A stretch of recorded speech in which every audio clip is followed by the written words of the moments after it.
လာပါရှင်ဒီစမလေးကိုကန်ခင်းနေ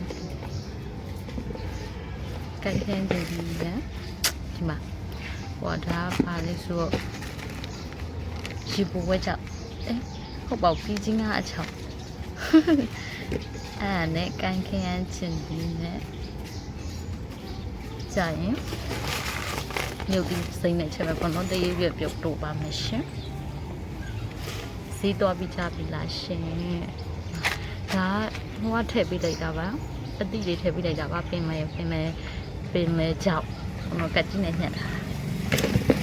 ဒီနေ့ချက်ပါမယ်စီးတော့ပြီးချပြီလားရှင်အားလုံးပဲစိတ်ကြပါစေဘိုင်းနေချက်စားမှာလေဒါကကပ်ပလီဒီချောက်ပါအရင်ဆက်ပါလေတရွရွနူလေးတွေပါချန်လေးကနေကိုလေးခုလာတာပါဝေါ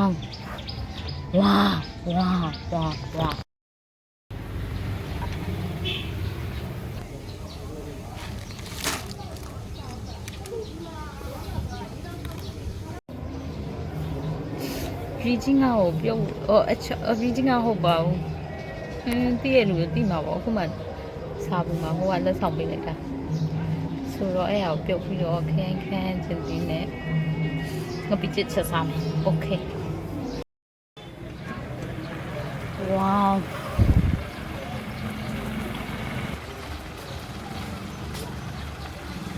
လာနေနေအုပ်ပါမယ်ရှင်โอเคစပယ်ရှယ်ဟင်းတော့ရပါတော့မယ်ခုချက်ရင်တော့ကောင်းတော့ပါရှင်